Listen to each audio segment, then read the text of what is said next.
The committee is called back to order. I'll invite the Deputy Sergeant to bring in the two witnesses.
Simony. Strand Borden, Chief Officer in the Ministry of District Administration, Tourism and Transport. I do solemnly and sincerely and truly declare, and affirm that the evidence I shall give this Honourable Legislative Assembly, now Parliament, shall be the truth, the whole truth, and nothing but the truth.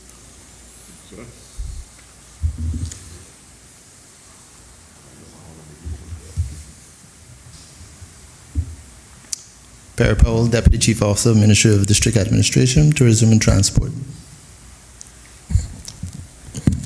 I swear by Almighty God that the evidence I shall give to this Honourable Legislative Assembly shall be the truth, the whole truth, and nothing but the truth. Thank you.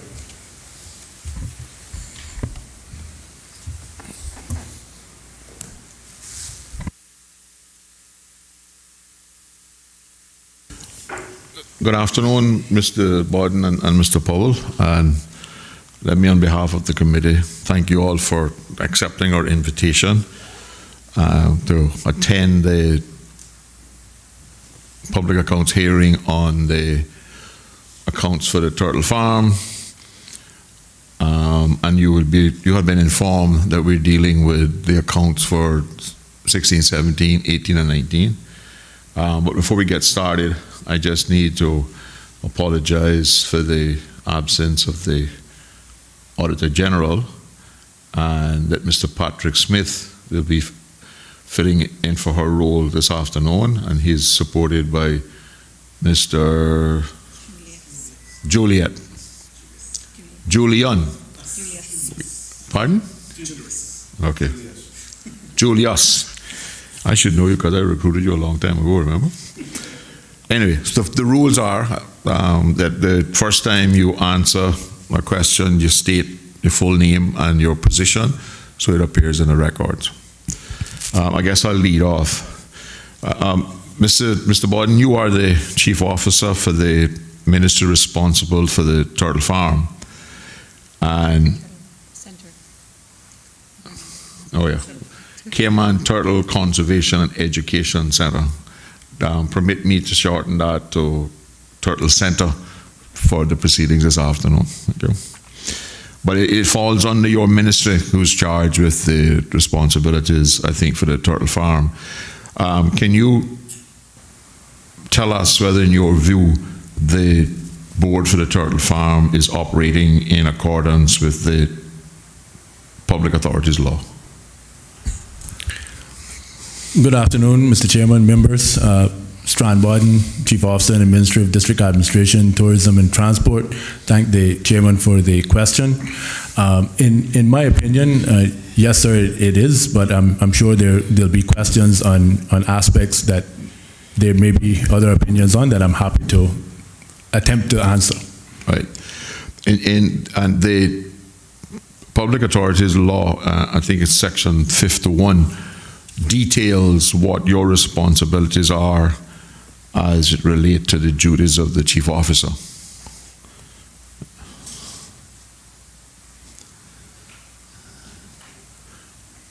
Page 29 in my law. I don't know what is in you. Section 51, right? What instructions or guidelines has your ministry issued to the Turtle Center board, and how do you monitor the performance of the board as in accordance with Section 51? Thank you, Mr. Chairman, for the question. So there has been no formal guidelines issued to the Turtle Center. However, myself or my deputy, who is also present here today, attend board meetings and provide advice to the board. We are not voting members of the board, but we do provide advice in board meetings to the Turtle Center board. Okay. Is there any way that that advice or guidance is recorded other than in the minutes of the board? And are that such advice recorded in the board minutes? Yes, sir. As far as I know, the advice is recorded in the board minutes. There's no other medium for which I am aware of that the advice is recorded in. Okay. This morning, this committee received what we regard as some very troubling evidence from the chairman of the board, in that he told us that in regards to one of the two salary increases that occurred in 2019, one, we clearly understand, was a result of an exercise done by the consulting firm Deloitte, and one is what him, the CEO, and the CEO would describe as a mistake salary. They say, well, it wasn't really a salary increase, but they got more money every month. So I don't know how else you're going to frame it. But anyway, but he gave us evidence that the CEO appeared at the board meeting and did not recuse himself. Now, I don't know whether you were at that board meeting or your deputy was at that board meeting, but if you were at the board meeting, do you recall that the CEO was there? Mr. Chairman, thank you for the question. I think that was earlier this year in June, and no, sir, I was not at that board meeting. I believe my deputy, Mr. Powell, was there. Okay. Well, can I ask Mr. Powell, at the meeting where this mistake, we will frame it that way for the time being, was discussed by the board, was the CEO present? Good afternoon, members, listening public. Perry Powell, Deputy Chief Officer, Minister of District Administration, Tourism, Transport. Yes, Mr. Chairman, at that meeting, the CEO was present, and I think that was 17th of June 2020 meeting. Okay. Was when the board was advised of this issue, from my recollection. So at that point, we were just being made aware. Okay.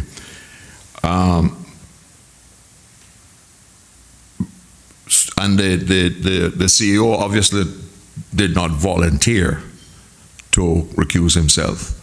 And the chairman gave evidence this morning that he didn't ask him to recuse himself. As the person attended that board meeting,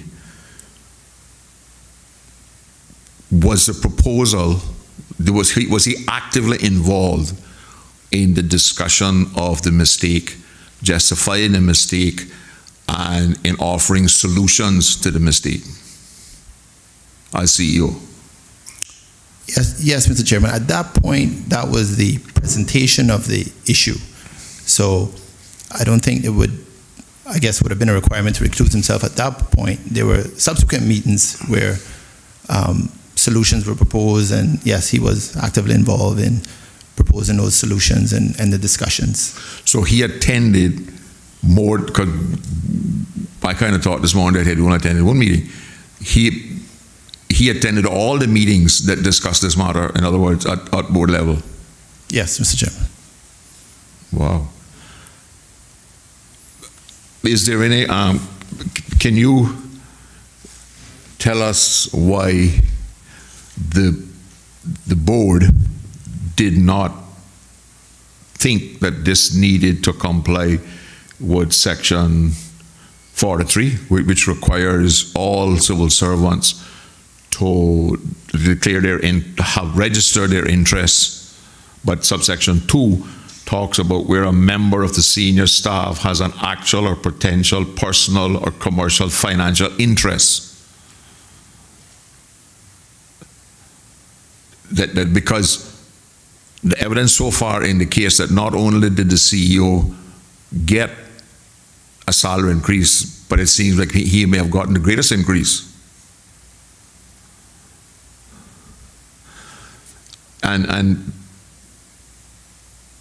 the chairman this morning indicated that there was some discussion about compliance with 47, which is the need for salary scales to have cabinet approval. And he believed that the board had requested through the chief officer and gotten cabinet approval for the first raise of pay, which was a restructuring as a result of the Deloitte consultancy. Can anybody confirm that? I think I'll speak to that, Mr. Chairman. Yeah, so, for the 7-1, all public authorities shall use the same salary scale as determined by Cabinet, and all jobs shall be evaluated by the same job evaluation methodology. So, I watched the hearing this morning and confirmed with Portfolio Civil Service that when it says shall use the same salary scale, that is reference to the civil service salary scale, right? So I think the chairman was of that view, but we did not go to cabinet with that. So what is happening, and I think you read it out earlier today, sir, how it was kept kind of being pushed forward, this compliance, right? So that is now happening, that all SAGCs, their jobs are being evaluated by the HEB methodology in conjunction with the portfolio of the civil service. And I confirmed with them that the Cayman Turtle Center, that process is ongoing currently. Okay. So in essence, what happened was then that because 47 had not yet been brought in, because it should have come in June 2018, but it was put off another year, the board allowed the management of the turtle farm to give themselves 2 salary increases prior to this coming into effect to make sure that they got what they believed were the correct were salary increases prior to that evaluation under 47.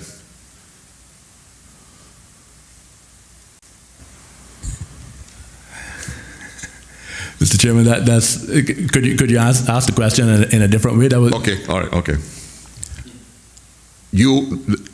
Everybody knowing that 47 was supposed to come in June 2018, because my grandmother always told me ignorance of the law is no excuse.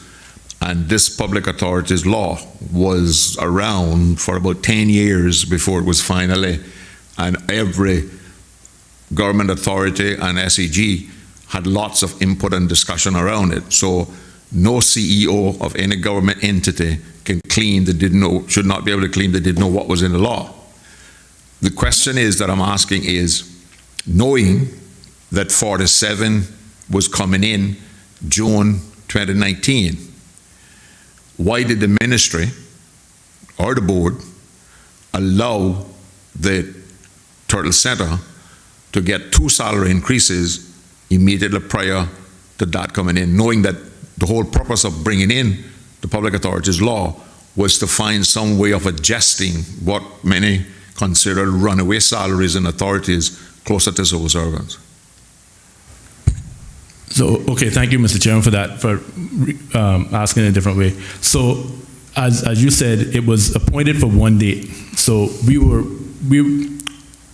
as I understand, this is my view, the CTC, Cayman Turtle Center, was working towards that. It kept getting pushed, but they were benchmarking salaries for persons that were in similar roles.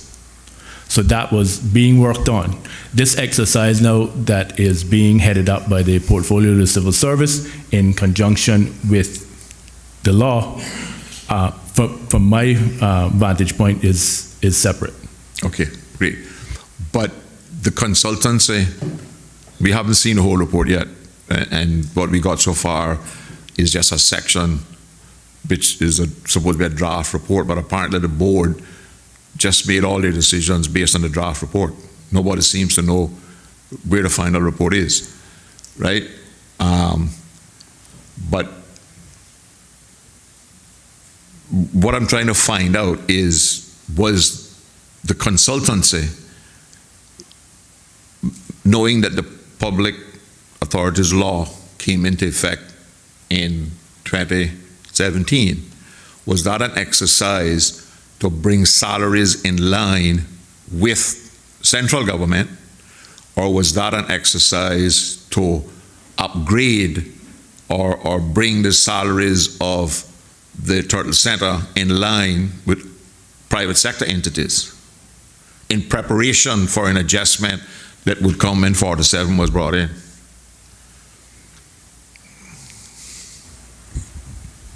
Mr. Chairman, that being almost 3-4 years ago now, that has, I couldn't answer that as specifically as I would like.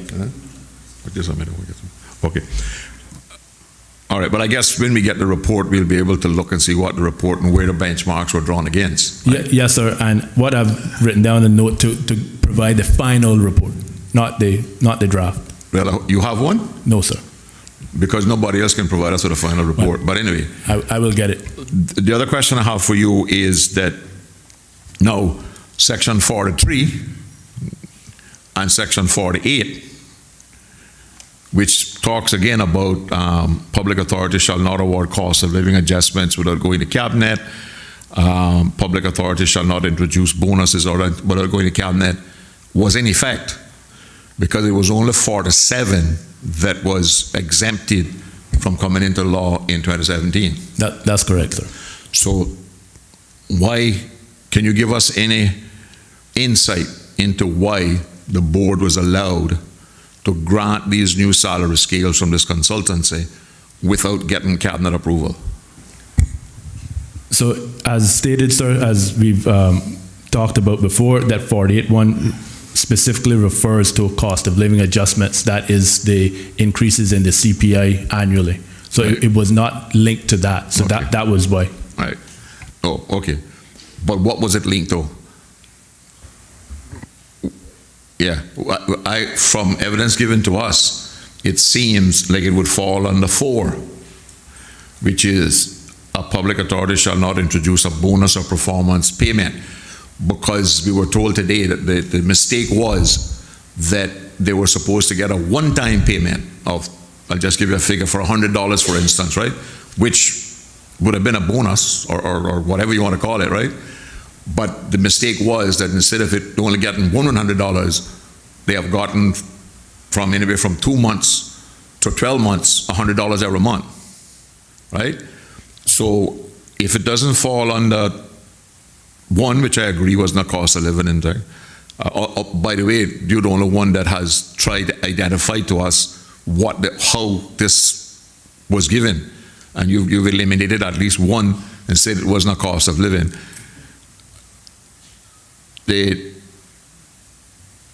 Because they have tried, the COO has tried to frame the mistake as being, because it was individuals who got it, she's trying to rely on subsection 2, which says does not apply to individual salary changes, right? But it was not individuals, it was 23 people who got out of a similar scheme.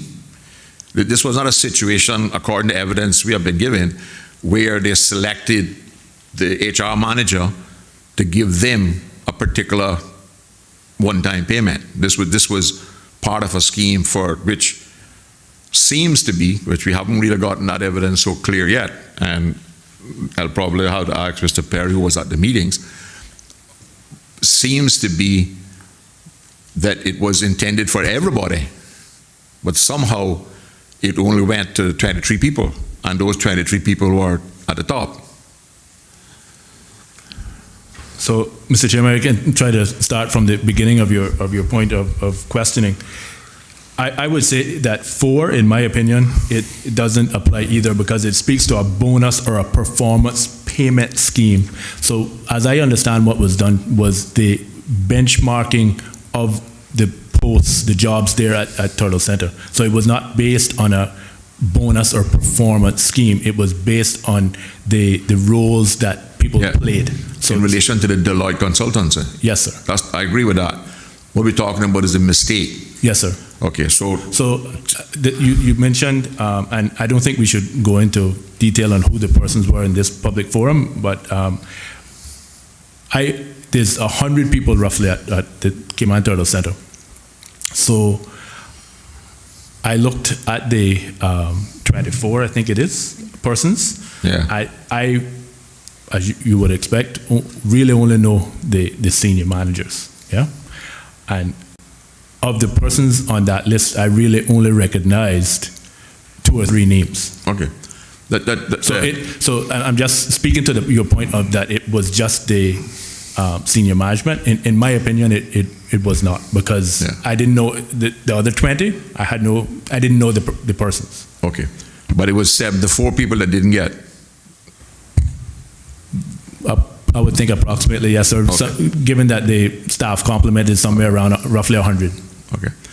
To ask Mr. Perry, if you don't mind, when this proposal was brought to the board for some corrective action or something, what was the reason given to the board, justification given to the board for these people to have gotten that award, which is now being identified as a mistake? Mr. Chairman, as I recall, I'm not sure if the justification was clear. From the minister perspective, we did advise that the board should seek legal advice on this mistake, as it was described as a mistake. So we are cognizant of the fact that employees do make mistakes. So we are. I advised them that we should seek legal advice on because I think there was a proposal put forward on the 17th of June of red circling these increases, which I personally did not agree with. But so we had, from the ministry perspective and from the legal perspective, we advised them to get legal advice on that proposal. And subsequent, we did do that. We did receive legal advice. The legal advice, unfortunately, does not tell you what specifically to do, but in whatever actions, I think there were 4 options provided for legal to consider, the legal department to consider, and on all those options, legal basically advises, the various issues that you have to think about and resolve. So the ministry, the ministry did not give me any specific directive as a nominee board member for the CEO, but I did advise them to seek cabinet approval because the law, as it was unclear as to what this was, what type of increase this was, the safe bet was to get cabinet approval, or even make cabinet aware that this increase, this mistake had occurred. Okay. The 4th, we were told this morning that there were 4 solutions that the board considered. Those 4 solutions came from the CEO? Mr. Chairman, my recollection is that those solutions, no, they were, I think, after the board discussions, basically the board discussing the matter and various inputs, people providing their input. So I think the first solution, the red circling, came from the CEO. I distinctly remember that, but the other 3 solutions, I think, were results of discussions. Right. And because of all the 4 solutions, the one that seems to be deliberately missing was to ask for the people to get the money back. Well, I can say, Mr. Chairman, that was discussed at the board.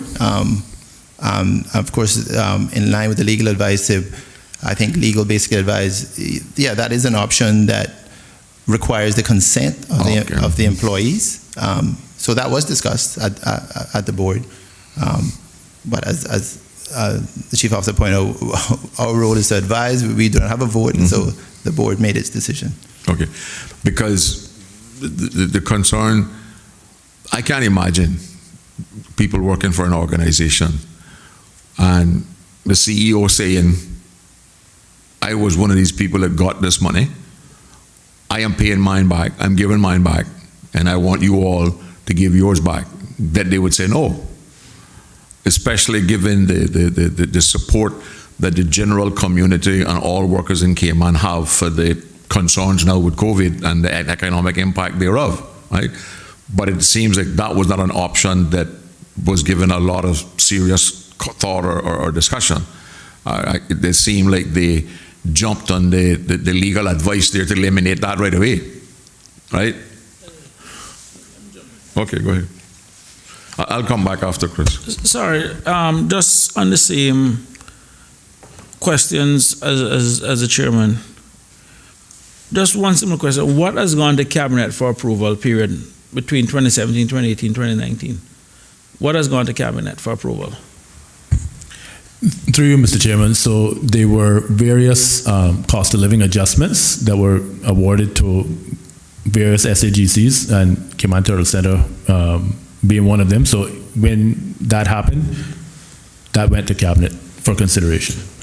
Okay, I'm just looking at the financial statements here, because, and I will say off the bat that of all the reports and the annual reports that are put out there by different government entities, I can say this is probably one of the most comprehensive in terms of detail provided. So I want to recognize the efforts of who put this information together.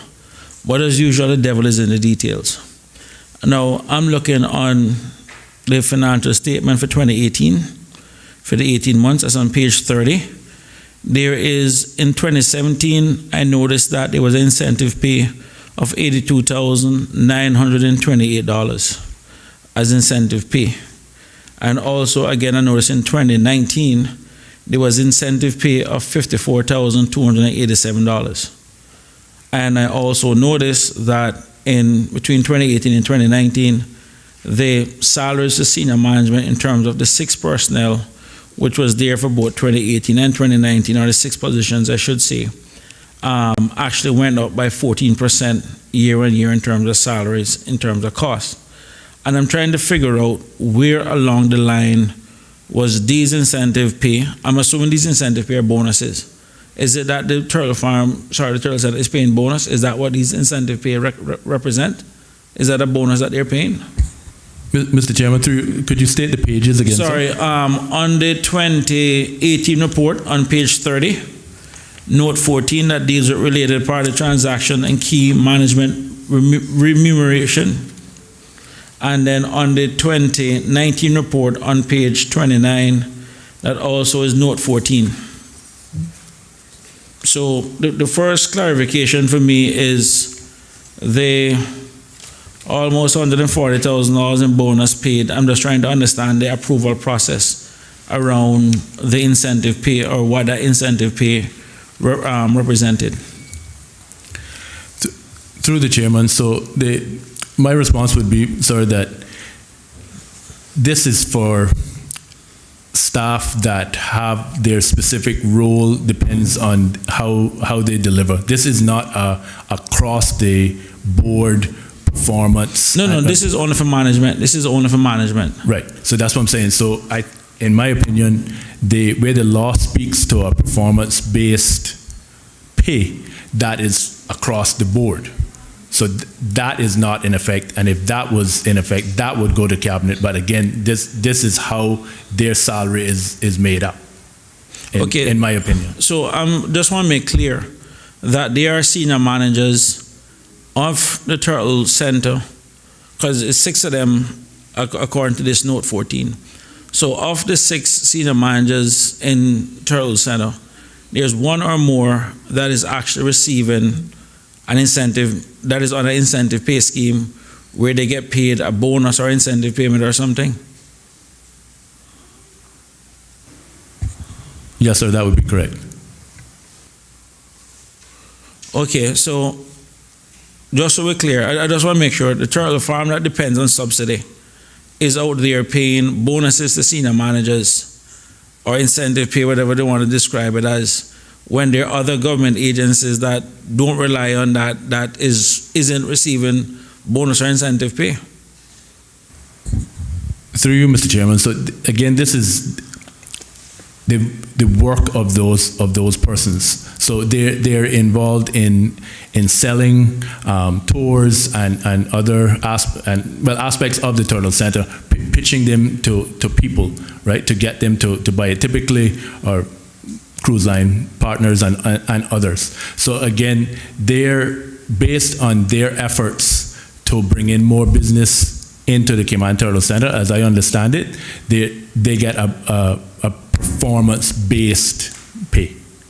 Okay, one of the things that jumped out when the chairman was here this morning, and this came back to the issue in terms of the overall performance, because most of the time you can have something driven basically just on sales, where you pay a commission or whatever on sales, but it doesn't necessarily mean it's the right sales or the right mix, because we look in this situation here where costs, for example, went up by 2.7% by 361,000 between 2018 and 2019, and revenues actually went up by 1.8%. So we have a situation of negative jaws where expenses are actually growing at a greater rate than revenues, which naturally is something unsustainable and make the overall organization inefficient. So again, I mean, well, put it this way, I will leave that for something else. The next issue, I'm not going to get into the incentive pay thing, because that's a issue for me already in terms of the bonuses and who should be getting bonuses. Not that I have a problem with them getting it. I believe more public servants should be getting bonuses. I just want to say that, put that out there. Now, just looking back on 2019, I noticed the salaries in terms of senior management went up by between 2018 and 2020 by 14% in terms of the total remuneration, and recognizing that the civil service average increase was around 5%. Can someone explain to us the rationale between the salaries, the cost of senior management going up by 14% between 2018 and 2019, when across the civil service it actually went up by around 5% is what most people are getting? Mr. Chairman, through the page number That's again. on page 2019 of the 2019 report, page 29. Again, that's note 14 that deals with related party transaction and key management remuneration. Sorry, the annual report or the financial statements? Well, it's on the annual, well, actually no, the financial statement, page 29, my bad. Because the financial statements is on the, attached to the annual report. So it's all the way in the back, 29, page 29 of the financial statements. Yeah. So just the salaries I'm looking at, that went up 14% year on year. I'm just trying to understand that increase.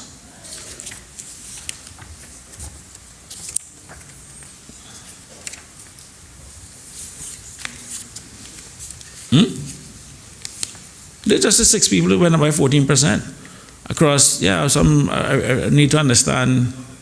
Not across the board, no.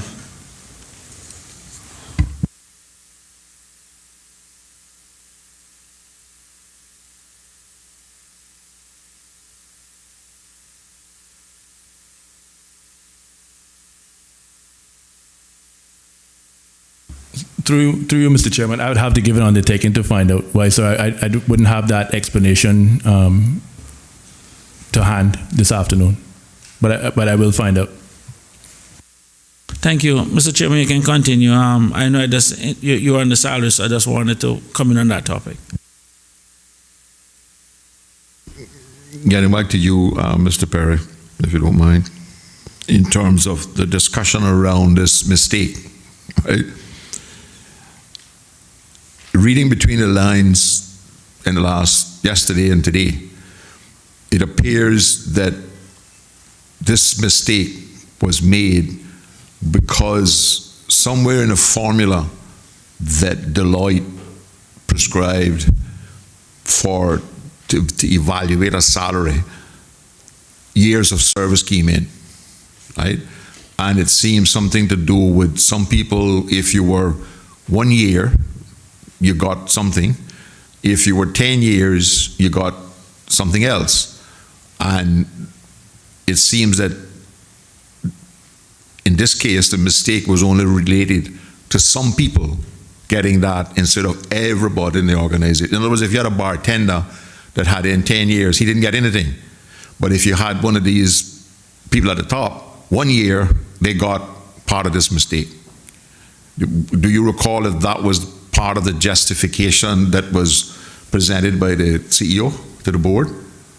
Yeah, yes, Mr. Chairman. Well, there were no specific details provided in regards to the mistake in terms of amounts and persons in the actual breakdown. I think a board member may have asked for that, but I certainly did not see those specifics. So we were kind of just dealing with the overall issue of the mistake. We didn't get into the particulars of how and why. I think that most of the board were just concerned that, one, the mistake occurred, and two, at the controls around how that could have occurred without.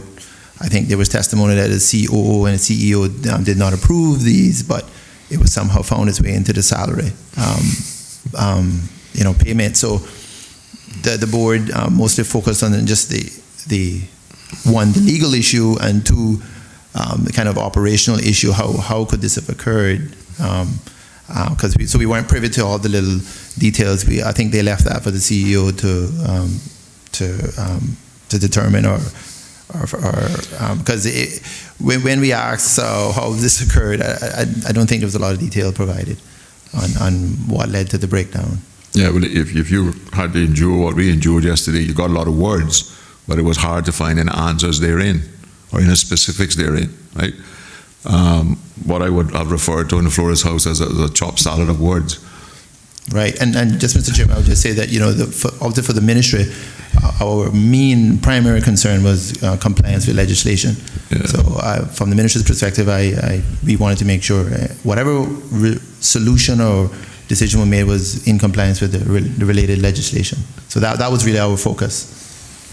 Okay. Mr. Chairman, just to follow up, sir. So as I understand it, and I think it was discussed, so I can say it now. So to your point on the 1 year anniversary and the 10-year anniversary, so the 1 year anniversary would have been the COO, and the 10-year anniversary would have been the CEO. Now, as two persons of the 24.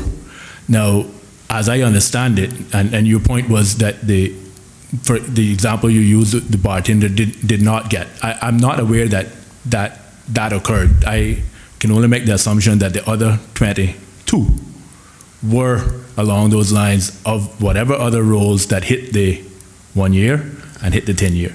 But I would hazard a guess that at least 90 people out of the organization has worked there for more than a year. Because, we've been told, we were given evidence yesterday that they were only losing like 10 people a year. No, it was about 20% turnover. Yeah. But for some reason, it was confined to 24.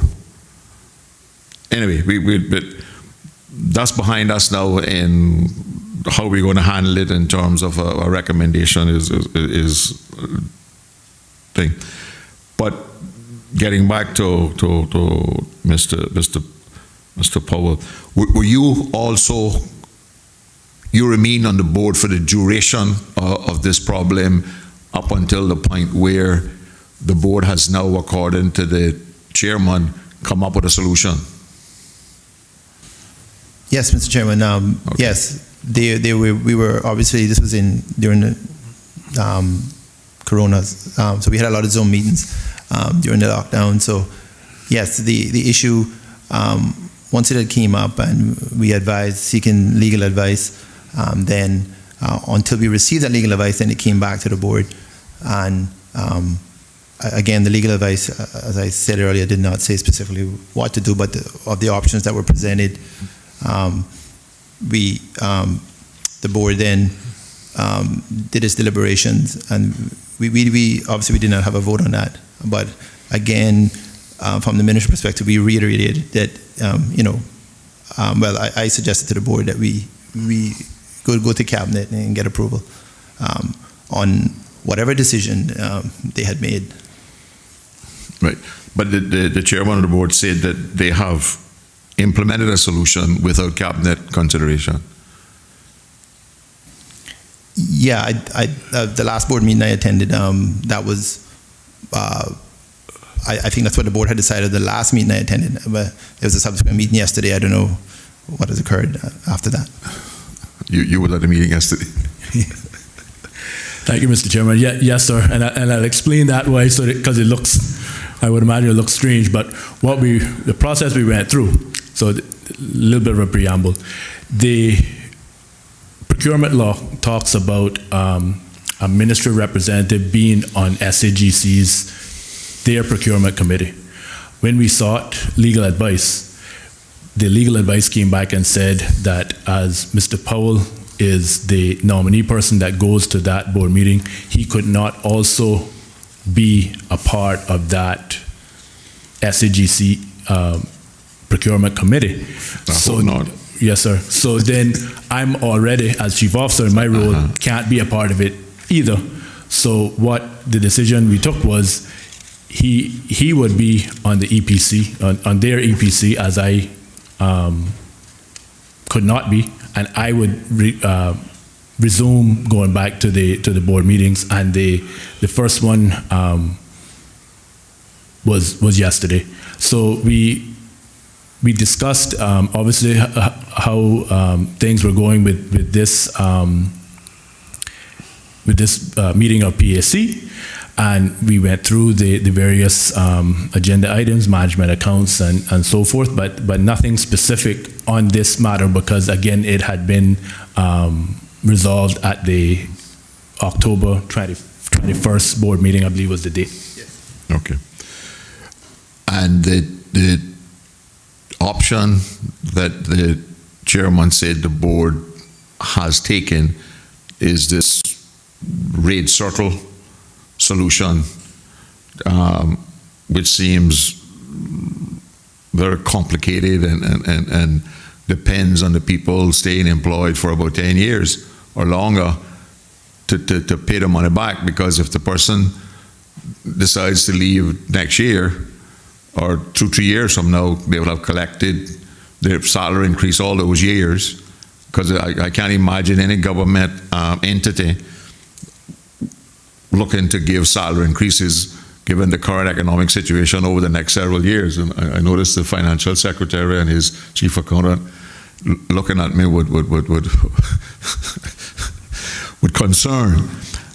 So the period of time, getting back to you again, Mr. Perry, in this raid circle, which is a strange term for this, but what is the estimate time frame that somebody like the CEO will take to pay back this money that he got by a mistake, which he signed off on apparently?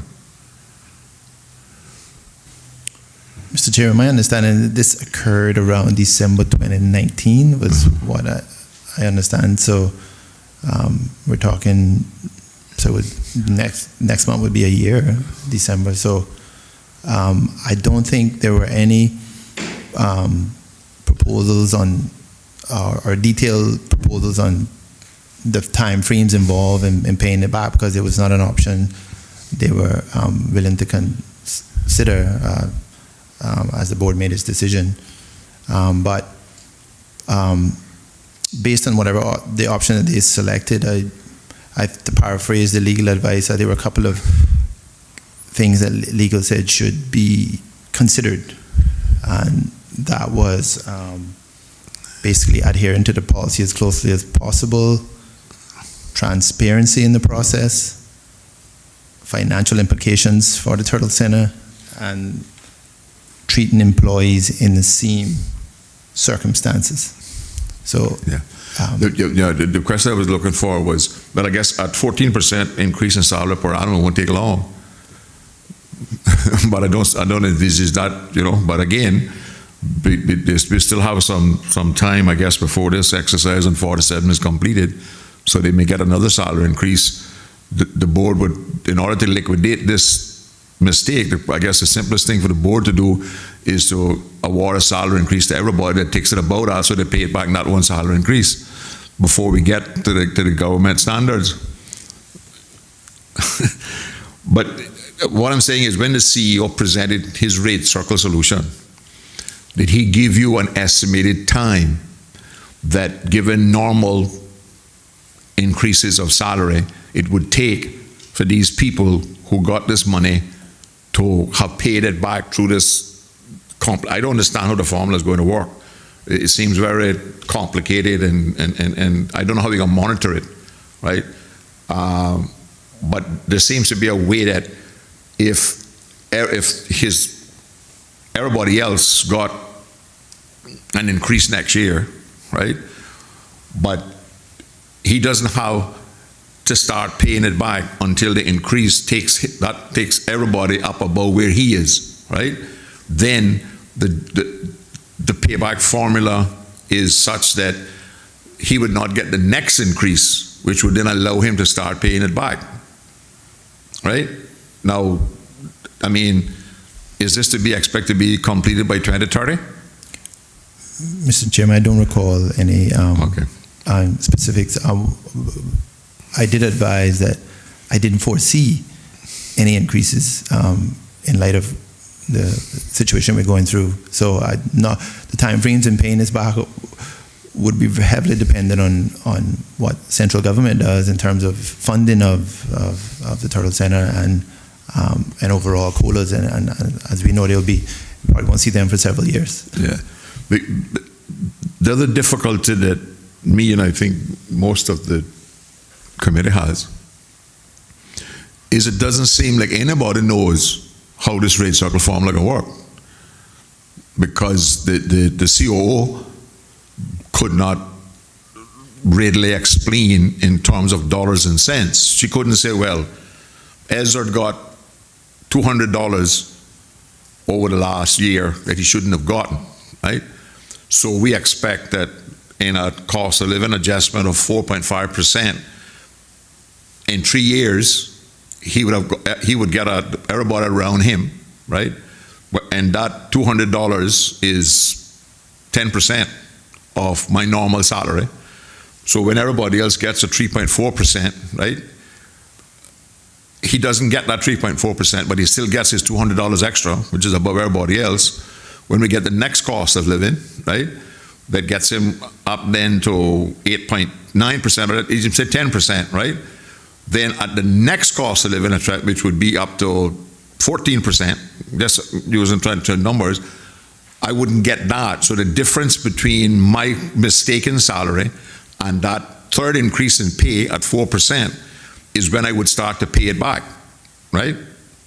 But nobody seemed to be able to explain it in that, and even that sounds very complicated to me when I say it myself, right? Yeah, Mr. Chairman, I think the difficulty in that, again, as I said earlier, is that you would have to kind of know if we're going to get an adjustment or increase in the future, and I think that is highly unlikely now. Yeah. So I think that's going to be the difficulty in calculating that period, because you have to make an assumption that there will be an increase at some point, and I don't think that's clear from the financial situation. In the short and minor consideration of having the people pay the money back, was it in consideration to say, okay, you got this $100 over 12 months, so we can take it back for you the same way you got it, $100 every month for the next 12 months? Or was it only a discussion and legal advice on taking the whole lump sum back at one time? I think there were discussions along that lines of taking it back at the same rate that it was received. Yes, that was discussed as well.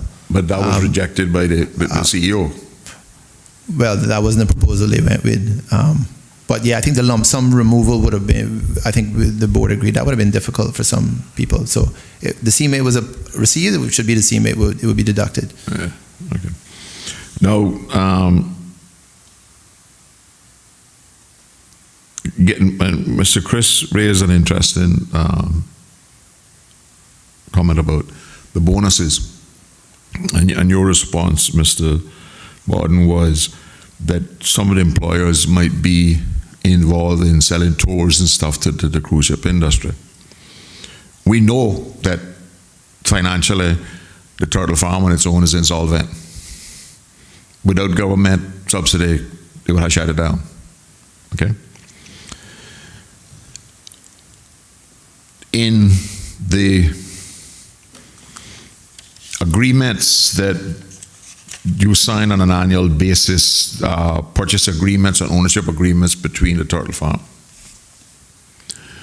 In negotiating these agreements, is there any impetus or interest placed in trying to get the turtle farm to enhance revenue from the sources they currently get, to bring them closer aligned to what is costing them? Because obviously they're giving these tours away below cost. And I mean, if they did a simple thing, they got 250,000 people going through it. If they increase the tour cost by $4, which I think in Finance Committee we were told that they were retailing them to the tourism industry for $17 on some volume purchase, but they're charging the local people, what is $65 or $50-something to go in, right? Because the justification was that because of volume, right? But I mean, if you simply increase that tour by $4, that's $1 million a year additional revenue. But nowhere there seems to be any emphasis in the report or the accounts of trying to enhance the revenue sources that you already have.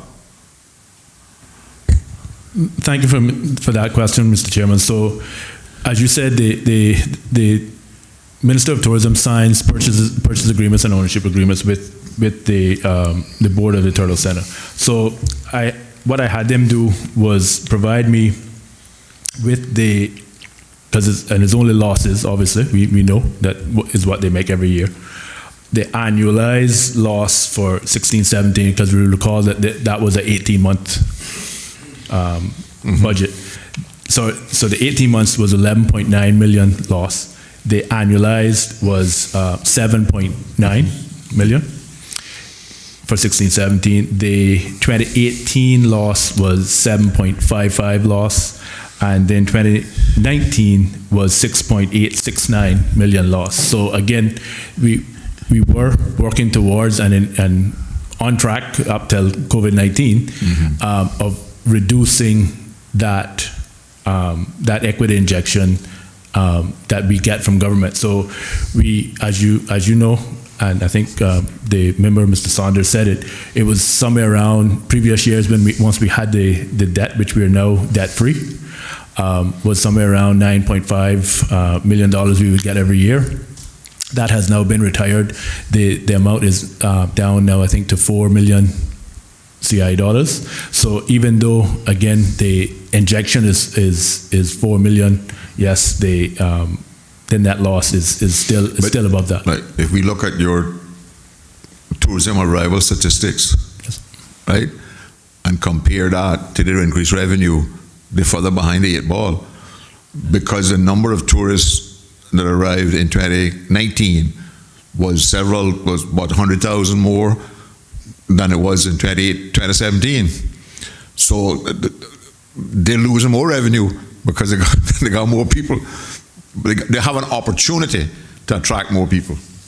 Yeah. Agreed, Mr. Chairman. So, but it did improve. I guess that's what I'm trying to say. It didn't go the other way, is my point. It was coming down. So progress is being made.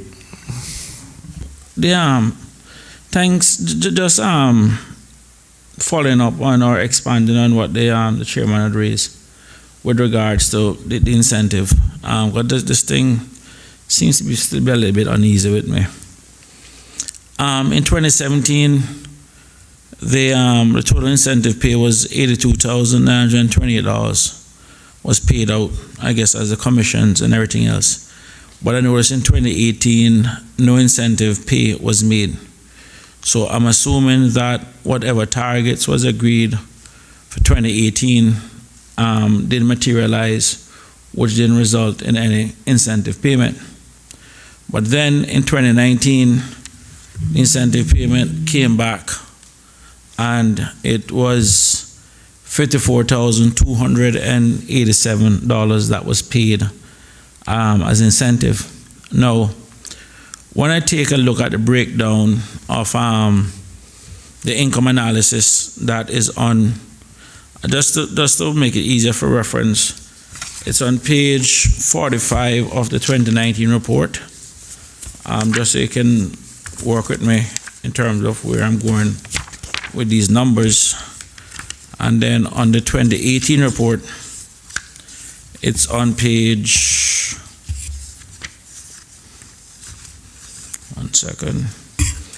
page 34. So in essence, I'm looking at page 34 of the 2018 report and page 45 of the 2019 report, just so you can go along. And I'm looking at the revenue side by side. Now, I'm looking at admissions for 2018 and 2019. Admissions in 2018 was 4,564,150, and admissions in 2019 was 4,693,810. That went up by a total of $129,660 in admissions retail tours. If the incentive pay was based on the increase in admissions year on year, then in essence, of the $129,660 that increased in terms of admission, 42% or that's over 54,000 went as part of the incentive pay.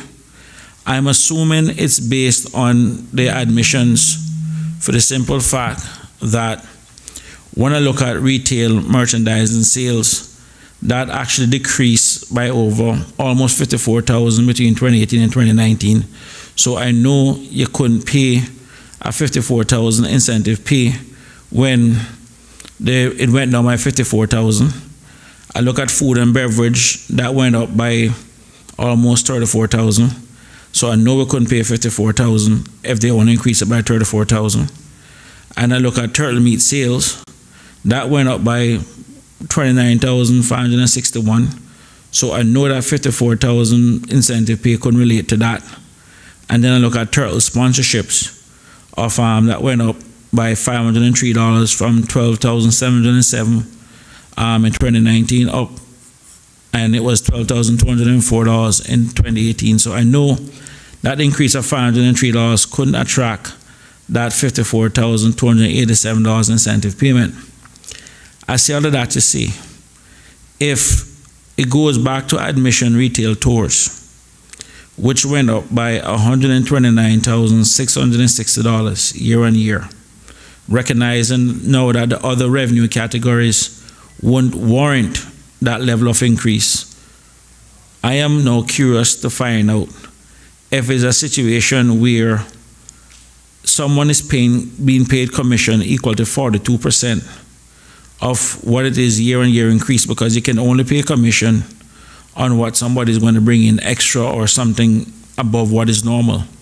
So I would really and truly like for the your ministry and also the Auditor General's office to kind of really sit down and take a look and report back to this committee on the exact measures or exact performance target that is put in to justify this level of incentive payment. But I can tell you right now, looking at these high level numbers, and then it can be cost related because costs actually went up over 300,000 year on year too.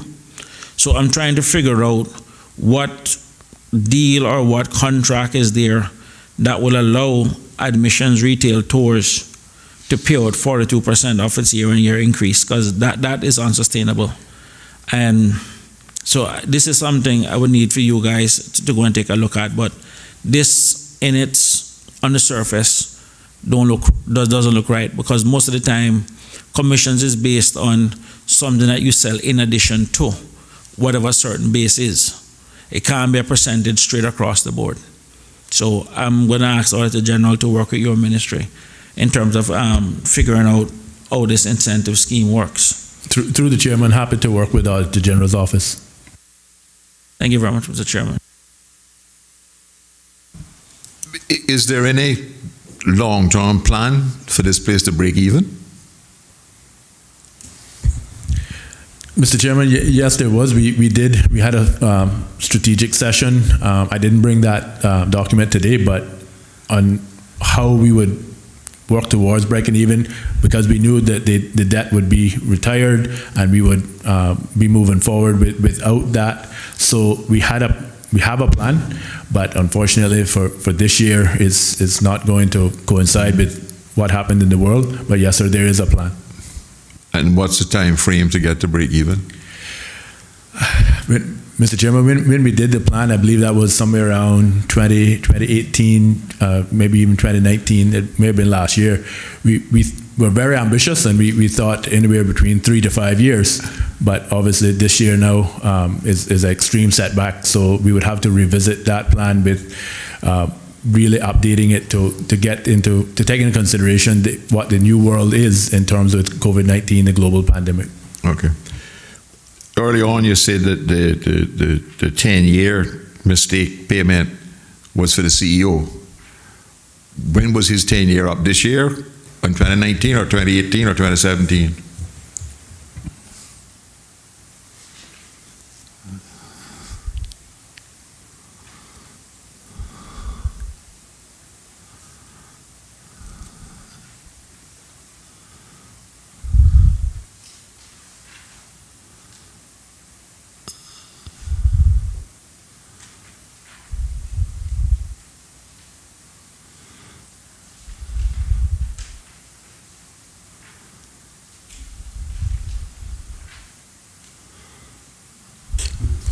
Mr. Chairman, the CEO joined in January 2010, so it would have been this year, so January 2020. So he actually got it for himself a year in advance, because he got it in 2019.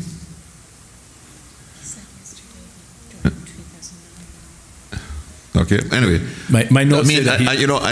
I'm not a great conspiracy theorist, right? And I like to deal with. I have a scientific trained mind, right? But this looks. The more you look at this, the more fishy it looks. So, Mr. Chairman, if I could. The more turtle it looks. If I could add, so he joined at the beginning of 2010. So if he got in 2019, if you count 0 and then 1 through 9 would be 10. Okay, all right. Well, we've been told in other legal forms that 0 is not a number when it comes to Cayman status. But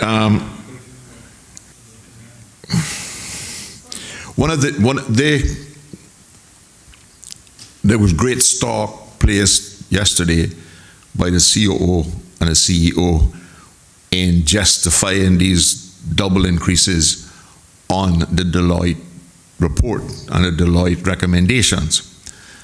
And one of the Deloitte recommendations was that you get, according to them, we haven't seen the report to confirm it yet, that they got rid of the CFO position and created a COO position, which was also the CFO.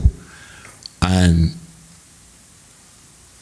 there was great emphasis on the qualifications that Deloitte and competences and meaning qualifications and experience and everything else that Deloitte attached to that COO position and related to HR and related to IT. But specifically, the person must have been a professional or qualified accountant. Can you recall whether Deloitte recommended that you should appoint a finance manager who is not a qualified accountant?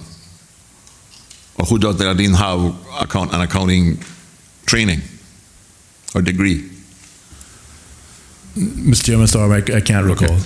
But you see the dichotomy that places for somebody like me, because I can't imagine an accounting firm insisting that a COO have professional accounting qualifications to fulfill the top role as CFO, but then recommending in this regrading process, because they told us that this finance manager also came out of the regrading, right?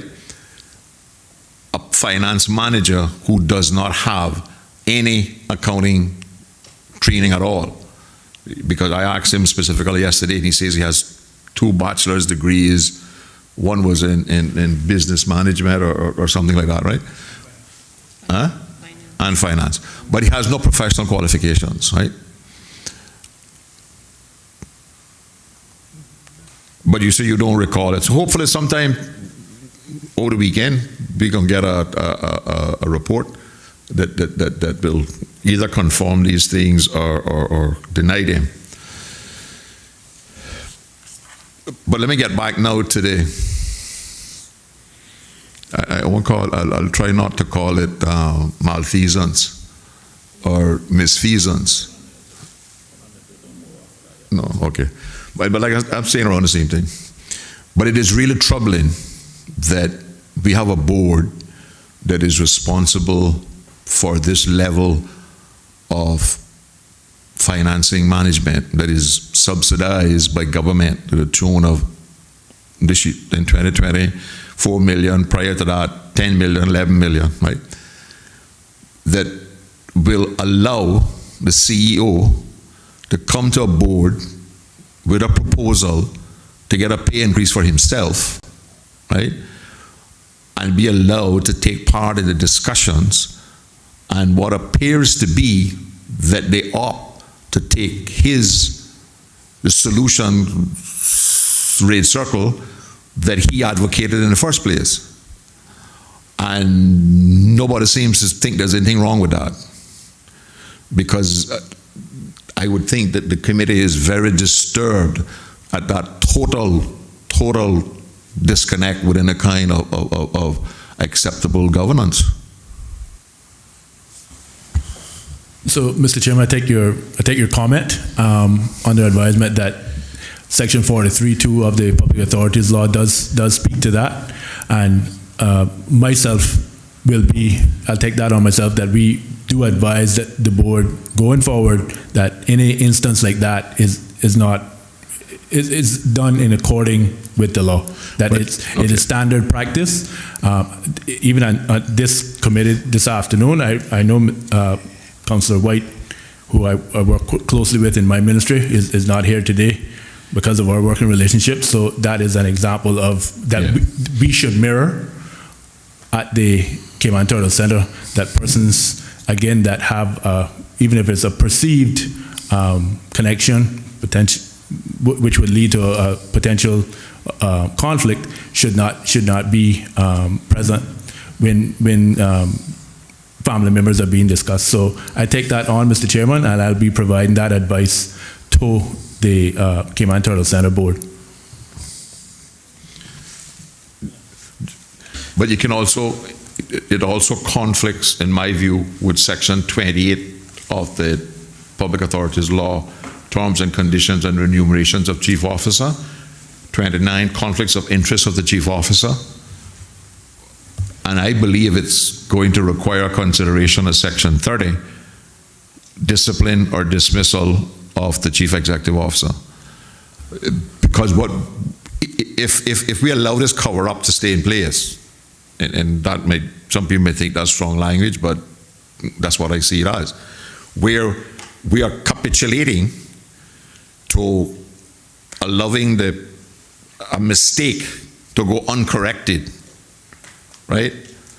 And allowing the person one of the persons who benefited from that mistake to go undisciplined because you've set a precedent that if you don't do something, you can't tell another CEO he can't do the same thing. Even if you tell a board chairman he shouldn't allow it, a new CEO can argue that CEO A did this, got away with it, kept his money. So I have done the same thing, and under natural justice, that's the procedure of the board. I want equal consideration. So I think at a minimum, you have to, and I'm not in a position to make any recommendation one way or the other, and I'm not doing it. But Section 30 has to come into consideration somewhere. You, Mr. Thank you, Mr. Chairman. And just for the listening public and for the witnesses to fully understand how this issue became an issue for this committee, when we look at page 31 of the 2017 report, I give you guys, and that is related to the financial statements, just to put it in context for you. I'll give you, as soon as you find, just let me know so you can understand where we're coming from. So it's on page 31 of the 2017 financial statements.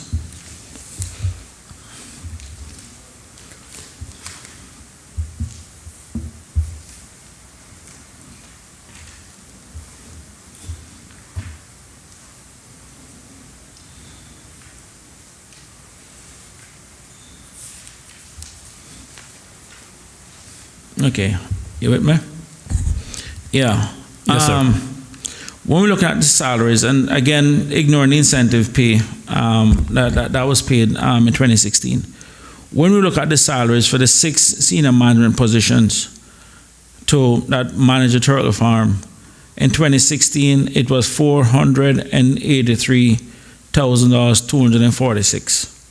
That was what is there, that was paid for total salaries for the 6 key management position for the turtle center, $483,000. In 2018, it went up over $101,000 between 2016 and 2018, which is an increase of 21%. And then, if I factor in 2019, between 2016 and 2019, it would have gone up over $181,000 for the 6 positions that manage the turtle center, which is a 37.5% increase in salaried costs for the management of the turtle center between 2016 and 2019. Now, I can assure you, I don't think there's any government department or any other government statutory authority where the compensation or the average compensation for the management team to have gone up 37.5%. in the space between 2016 and 2019. And this is why this issue has popped up on the radar for the committee members, because this is a very large increase between 2016 and 2019. And then on top of that, so you had a scale in 2016. You brought in Deloitte to, put the scale to market, which made no sense because by the time Deloitte came in, the spirit of the Public Authorities Law was already there, which means that all of those salaries would have been graded to a civil service role, which should have been conducted by the portfolio of the civil service. So you brought in consultants to do something that eventually POCS would have to sign off on. And then on top of that, after you have brought in and rationalized up, you have also gone again on top of that to go and take an additional $88,000 between 2018 and 2019. And this is where the problem is. And the Public Authorities Law was specifically brought in place to rein in this kind of behavior. And this House will be showing real impotence along with this committee if after going through the process of bringing out the Public Authorities Law to deal with this kind of behavior, to have it happening right on their eyes and believe that this is something that's going to be a slap on the wrist, it's not going to happen. And then considering the history of Turtle Center, where we had a manager director in the past that went out and did exactly the same thing of giving himself a pay increase without board approval. And this is one of the things that, and it's not just happening here, it is happening in other entities too that we're aware of. And we're going to get to them bit by bit, one by one. But this kind of behavior of doing this when rank and file and the core government itself is also subsidizing your operations, paying incentive again for and there's a lot of people within the core government, civil service, you guys of your own time goes to those meetings, some of them being held after hours to accommodate the business people, time away from your family, get absolutely nothing for it. And then at the same time, this is what is going on for other people that don't even have your responsibilities. When you look at some of these salaries, and we're familiar what the chief officer scale is in terms of this. I mean, and I really feel bad because there are a lot of positions in core government that is underpaid, where people are literally working for love of country. And to jump up 181,000, more than $15,000 a month increase shared between 6 people is unacceptable. Not for when we're working for what's best for the country. So I can tell you, and this is really what the whole genesis of this salary increases and all that came about, is when we look at the natural growth over the years between 2016 and 2019, is as if though nobody was reining these guys in. What has changed in the turtle farm that warranted this level of increase, 37.5%? This is unacceptable. And so we expect at a minimum the board and others and those charged with the governance to really take a look at this seriously and find out what happened. And then when you look at the other court cases that you have going on now that we can't even touch on some of the issues that we like to touch on, simply because it may be sub judice, where you have poor internal controls, and then you also have money going missing in a cash-strapped organization, hundreds of thousands of dollars missing, and no one misses it. I mean, so these are the kind of issues, and this is the culture that we want change. So what has happened has happened. There's nothing that we can do to change it. But the most important thing that we want from these hearings and from this committee is, now that we know this and these things are being looked at, what are we going to do now to change it? We found out from the board chairman, not one single subcommittee for the board. You know, and again, these aren't governance. You know, there's a reason the financial secretary has a representative on the board. There's a reason the minister of finance have a representative on the board. There's a reason the ministry have a representative on the board for exactly these kind of things. And what we do expect at some point is some level of sanctions as to show that these laws that we pass have teeth, because they're here to protect the public's money, here to protect the people's money. But I can't sit down and tell his constituents in the North Side that they can't get $150,000 to 2 classrooms and $4 million is being used to subsidize. And in fact, I will tell you, we do support the turtle farm, and I've made it perfectly clear that what turtle farm or the turtle center contributes to our tourism product is immeasurable, just as with Cayman Airways. But it still has to be efficient, because like with any other government funds, they are competing priorities. And you can't be a situation where you're paying out, where we see incentive being paid for this kind of behavior on top of that 37.5% increase. People are still also getting incentive pay again. That's not happening in core government. And people out there are busting record numbers coming through Department of Tourism in terms of arrival. No incentive for them. They're the one who are bringing people here. And this is really what we want, is that change in culture. And Turtle Center needs to be dealt with at this point. Mr. Chairman, that's my thing for today. Thanks. Yeah. I just want to back up a little bit again to this Deloitte consultancy. Can either of you recall who made the recommendation to bring in this Deloitte as a consultancy to regrade position? Did that come from the CEO too?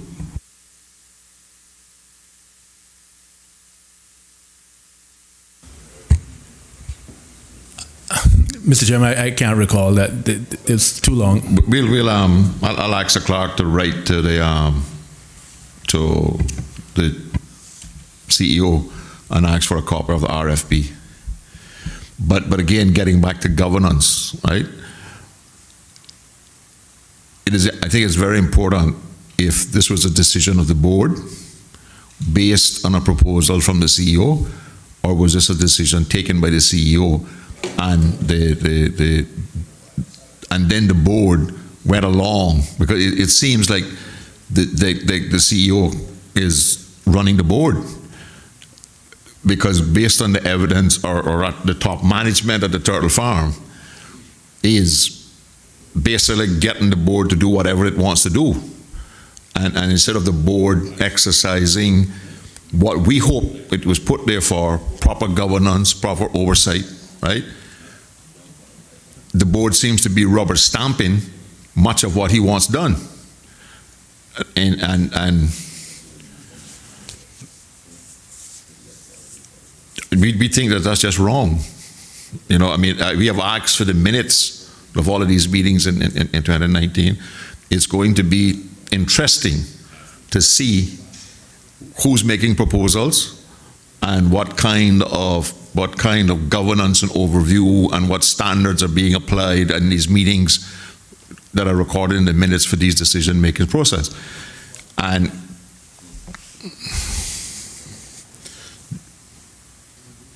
I find it really troubling that we have a representative from the Minister of Finance, a representative from the Ministry of the Board responsible, right? And somehow these things are happening where the CEO does not recuse himself from a board. And I mean, this is just basic.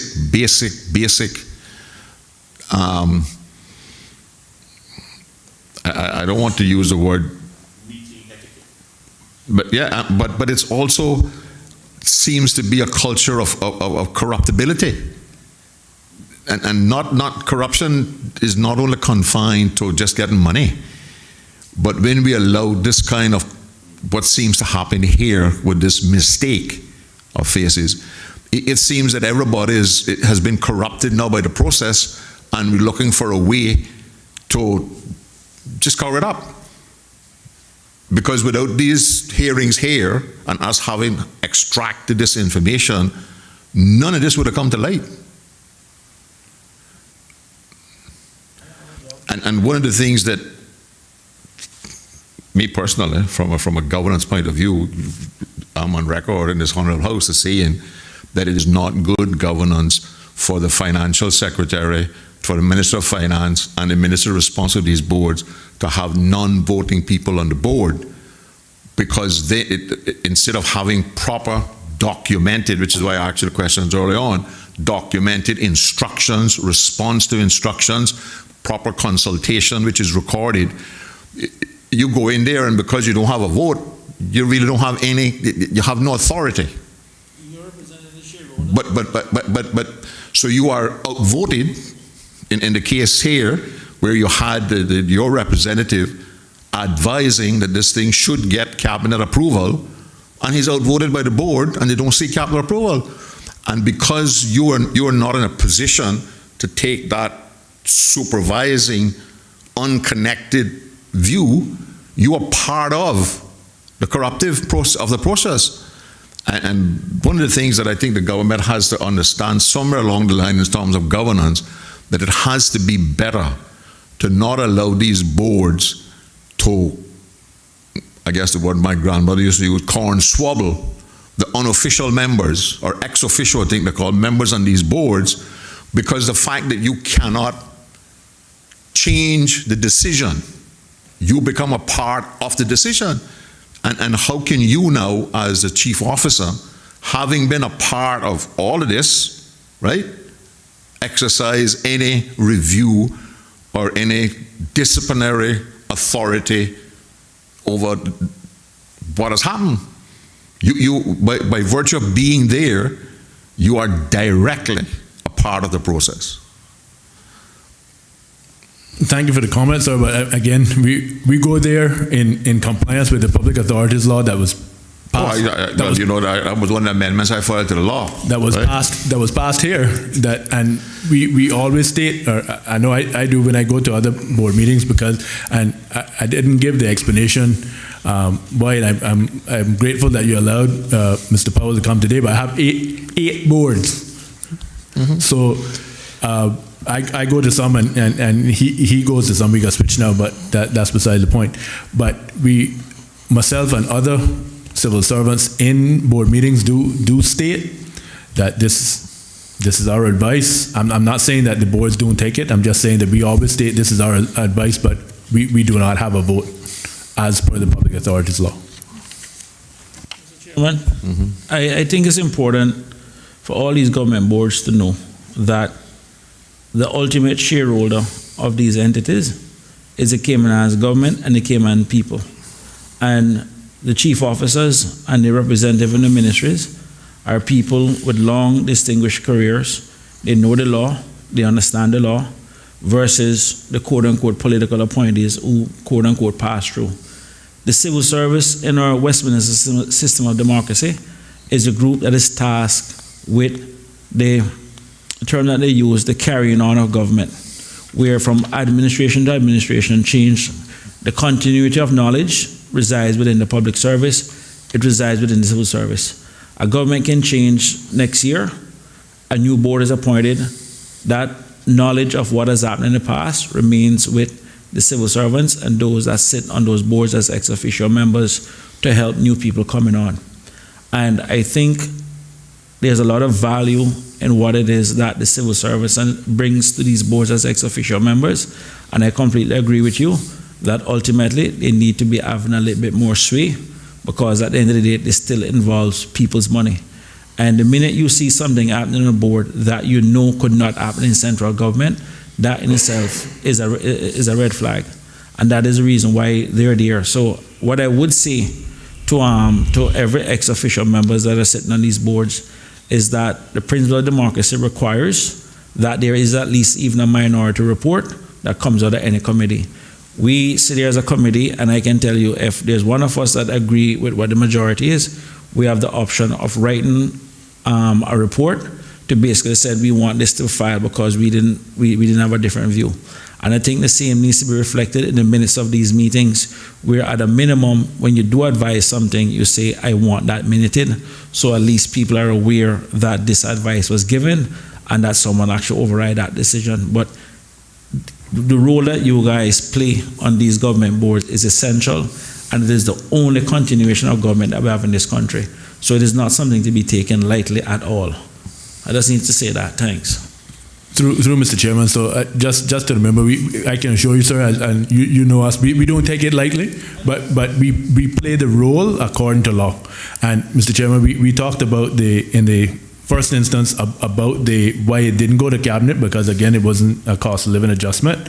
So that's why that happened. Mr. Powell gave his advice, but upon revealing and reflecting on what the law said, that's why we didn't go to cabinet, because it wasn't a cost of living adjustment specifically. And the legal advice that the board got from cabinet confirmed that it was not, that it did not need to go to cabinet because it was not a cost of living advice?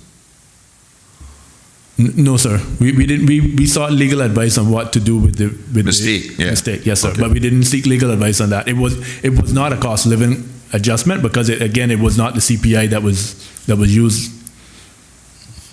So just so we understand, if any government entity, well, public authority or government company, government-owned company, goes out and give an increase to every single employee, if it is not a cost of living adjustment, so you do 12 in 1 month, 15 the next month, and 10 the next month, where everyone gets an increase, we're basically saying that those increases doesn't have to go to cabinet at all because of the way the law is written? Through you, Mr. Chairman, I guess the SCGC, particular SCGC, would have to justify to themselves how they interpret the law, that it wasn't, how are they doing it, based on what's causing them to provide the increase, because the law is specific that says cost of living adjustment. Yeah, no, the reason why I raise this issue is that it's fine in Turtle Center, because at some point when they do need money, they have to come to cabinet, and at some point cabinet will sit down and basically say to them, well, what happened to this before they would approve any money going to them. So I'm not worried about those SAGCs that are losing money. I'm worried about those SAGCs that are making money, listening to this testimony today, and believe now that once it's an increase that is not related to a cost of living, that they can basically go out and basically raise salaries as long as they don't call it a cost of living adjustment, and basically find a loophole through the law. Because if that is the principle now... No, but I know what the law says. I know, but that's what they're interpreting. Yeah, that's what the law says. That's what I want to make sure. Here's what the law says, right? And I agree with you that we need to make sure this is clarified so that because we know of at least one other public authority that did the same thing, regraded just before Section 47 was coming into effect, so that the comparison was a higher number. But Section 48 of the law says, 1, a public authority shall not award cost of living adjustments for staff of a public authority unless permitted to do so by cabinet. But the law don't stop there. The law says, subject to subsection 1, which is the cost of living adjustment, does not apply to individual salary changes. But the reason that is there is because civil servants have a salary scale and they may get an increment based on performance, but that's an individual. Section 48.2 is what the CEO and the COO told us yesterday was the reason they didn't have to go to cabinet, was because it was an individual salary change. That's how they interpreted, because they were only giving each person, right? The fact that it was a scheme that was awarded based on a point system for length of service, that's what we thought, right? They say that because everybody didn't get, and you have to wonder if the fact that the rest of the other 70 odd people didn't get was so they could hang it on this one while they were giving it to themselves, right? Because you can't give 24 people a salary increase based on a scheme and say it is an individual salary increase. It is not an individual salary increase. Individuals, 24 individuals got the salary increase based on a scheme for salary that provided salary increases for everybody, supposed to have been, right? So 3 goes on to say, any cost of living adjustment made by a public authority shall be calculated by the Economics and Statistics Office. 4, getting back now to Mr. Chris's concern about these bonus payments, also says that a public authority shall not introduce a bonus or performance payment scheme for staff of the public authority unless the public authority is permitted to do so by the cabinet. Question is, that 181,000 bonus scheme, can you find out and give us the evidence that that was approved by cabinet? Because 48 came into effect in 2017. There's only 47 that didn't come in until 2019. So we can't say, they told you that they didn't expect it to go to cabinet because it was not a cost of living increase, right? But that's not the justification they give to this committee. The evidence they provided to this committee is that they did not believe it needed to go to cabinet was because they were granting it under 2. It was an individual, and we pointed out that we don't think that was a correct interpretation. But you need to as the chief officer responsible for the governance of this board, you need to get the board to get some understanding of Section 48. Yes, sir, and I give that undertaking. Okay. Mr. Chairman, just one bit of housekeeping on the set of financials, and this is more directed to the Auditor General Office also. Looking at the P&L or the income statement, the notes are in general. No, any year, the notes in general on the P&L are far too broad. In other words, there are not enough notes. So, for example, revenues, there's no note breaking down for that. Cost of sale, no note. I mean, these are substantial expenses. Now, I know some of it is actually broken down in the annual report, but the financial statements standalone by themselves need to be far more detailed. But you can't literally have $30 million worth of expenses and literally no notes that justify to the reader of these standalone financial statements. So this is something that needs to be fixed, and if it's in other departments, fix that too. Sure. Thanks. Through Mr. Chairman, yes, that is noted. I will make those amendments for 2020. Yes. Mr. Chair, through you, to the Chief Officer, how many years of experience do you have being like a Chief Officer in charge of these authorities overseen, and how many authorities have you overseen? Mr. Chairman, through you, so I started as Chief Officer in the Ministry of Tourism on February 1st, 2012. And we have within this ministry 6 SAGCs, but 2 other boards, Public Transport Board that does not have a necessarily a entity underneath. It has, well, Public Transport Unit works with it, but not an entity it governs. It's a regulatory board for granting licenses. And then by virtue of my office, that role is appointed to the Public Lands Commission. So that with the 6 and those 2 being 8, sir. Thank you. It's quite a bit of experience. Have you ever heard in all your years of experience of anyone taking government money to make payments for someone that they're hiring or hired to pay for their permanent residence?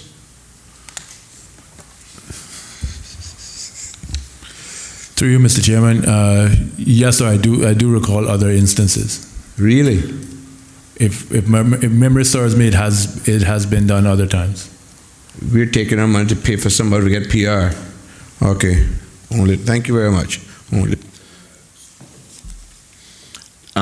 Section 56 of the Public Authorities Law, and part of the things that we expect to monitor governance is the Government Internal Audit and Human Resources Audit Unit Service shall regularly monitor the compliance of a public authority with this law and all laws which relate to the public authority, and those units shall carry out special investigations of public authorities in such circumstances and in accordance with such procedures as may be prescribed. Was there any consideration given that section of the bill when Deloitte was hired for this restructuring that they would house, that Deloitte was required to have some interaction with the human resources portfolio of the civil service, I think is now called? Not that I recall, Mr. Chairman, that given that's a number of years ago now.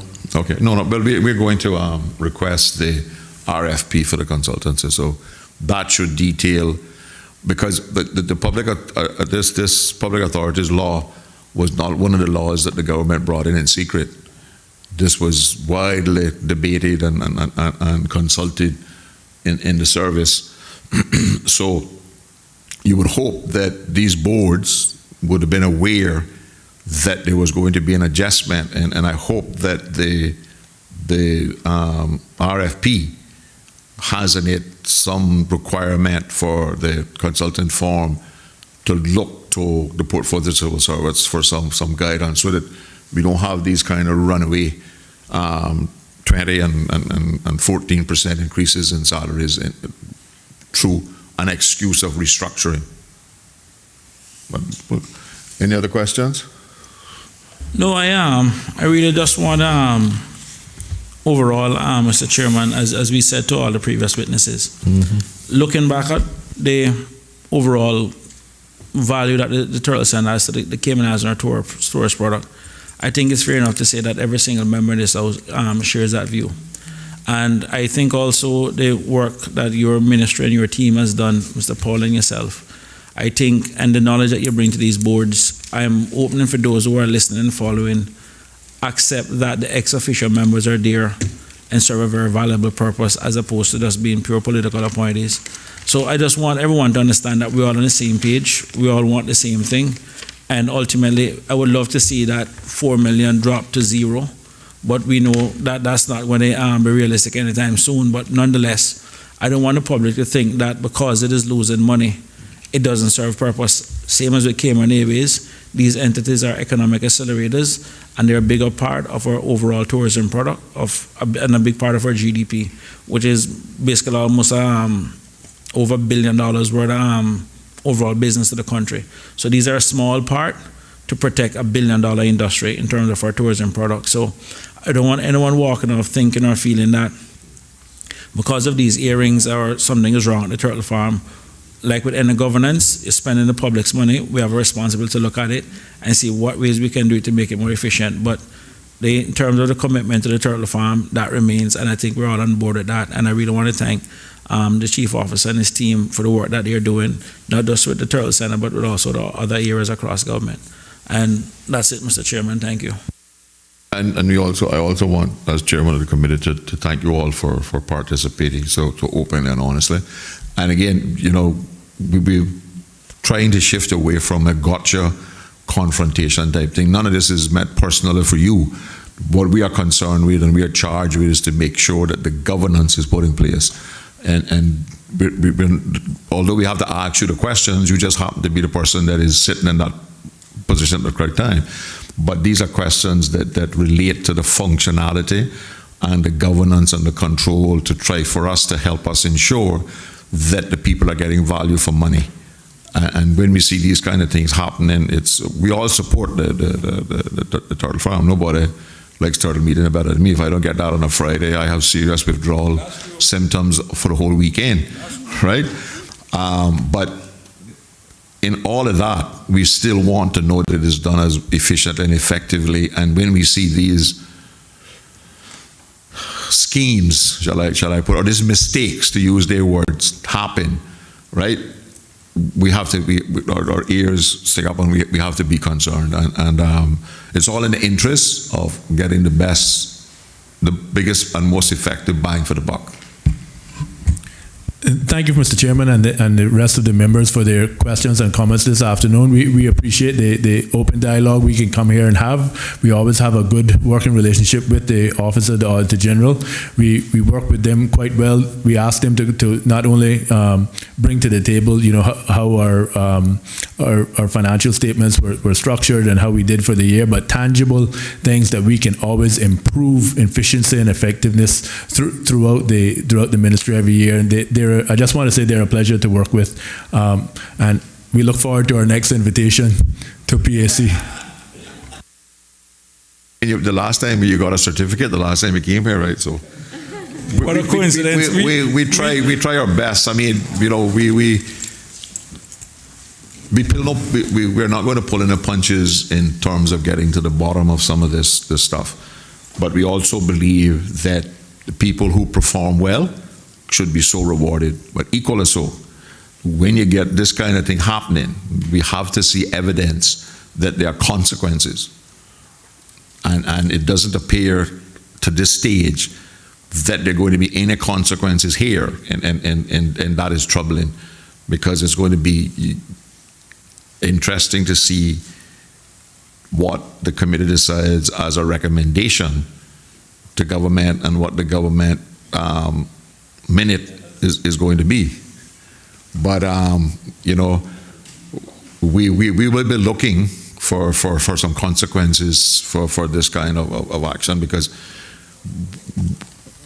when CEOs are allowed to attend board meetings and advocate for their own benefit and not recuse themselves, which is the first step in a kind of ethics adjustment, we really hope and trust that something is going to be done about that. But thank you all very much. The committee is adjourned. Sign a D.